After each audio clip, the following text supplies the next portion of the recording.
Hi, this is Ms. Hadi from Olympian High School. We're learning about early Africa using the Traditions and Encounters textbook. In the last video I made for you, I ran out of time, but I was trying to tell you how by 5000 BCE, the area that we now think of as the Sahara Desert was becoming the Sahara Desert because it was becoming desiccated or drier and more arid, less inhabitable.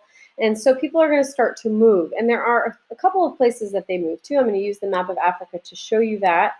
One of the places that they moved to, if we're looking at the map of Africa, okay, is Lake Chad, which is a little lake right here. Another place that they moved to is this area called Lake Victoria.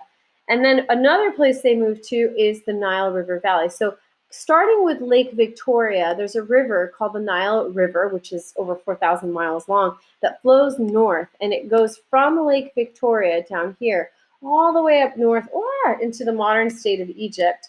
And you can't see it here, but it's going to go all the way north, okay? So, and that is going to be where we start to see these civilizations that I'm mentioning to you that are in this section. So the Nile River, and it's in this valley that we see the development of the two civilizations of Egypt and Nubia. So let's get into it. So first of all, you need to know that Egypt back then did not mean the modern state of Egypt. Instead, it referred to this little ribbon of land that's on the northern part of the Nile River. So remember, the river flows north from Lake Victoria all the way up to what you would think of as Egypt today. Because of that, it's a little confusing because they're going to call Upper Egypt the southern part and Lower Egypt the northern part because the river is moving this way. It's moving north.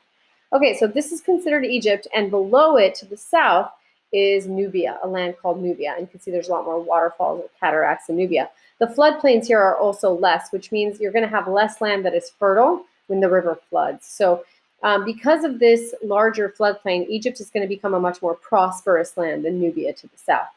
So when you're reading the book, it's important that you understand that this river flows north and that when we're talking about Upper Egypt, you know it's below Lower Egypt. Okay, so it's going to tell you in the book about how a famous Greek historian named Herodotus visited these lands, and he proclaimed or called Egypt the gift of the Nile River. Although he could have easily have said the same thing about Nubia had he known more about Nubia, even though it was less prosperous.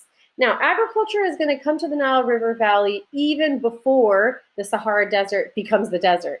So there were people who knew about agriculture that moved here as early as 10,000 BCE. They came from an area called Ethiopia, the Red Sea Hills, and they're going to introduce not just the agricultural practice of collecting wild grains, but also a language that's ancestral to Coptic, which is the language of ancient Egypt. So they diffuse two things. Okay, so let's find out where Ethiopia is so that you remember where these migrants came from. Okay, so if we're looking at a map of Africa, you should know that the modern state of Ethiopia was like around the Horn of Africa here to the east. Okay, so they're moving from Ethiopia towards the Nile River Valley up here.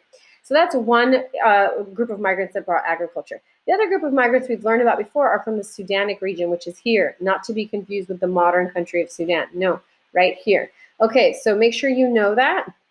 You have two groups of people introducing agriculture. So after 5000 BCE, as the Sahara became more desiccated, you have Sudanic cultivators moving to this region and introducing the cultivation of things like gourds and watermelon and other domesticated animals. And at the same time, you have from chapter 2, Mesopotamia, wheat and barley reaching Egypt and Nubia.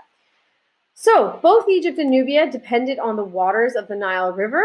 It describes in your book how they prepared their fields with very little preparation. And although Nubia relied more on prepared fields than Egypt did. But as the population increased, because that's what happens when you have a lot of food, because of high agricultural productivity, you're able to support more people, they're going to have to find more intense ways to practice agriculture, and they're going to have to irrigate the land more carefully. So they're going to do things like build dikes, goes in technology in the inspect chart, catchment basins to store water for irrigation.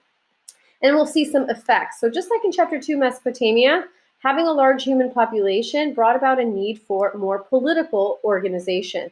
So, they didn't have the same dangers that the lands of Mesopotamia did because they have the Red Sea to protect them, right, the Mediterranean Sea to protect them, but they still need to maintain order and organize community projects like building irrigation networks.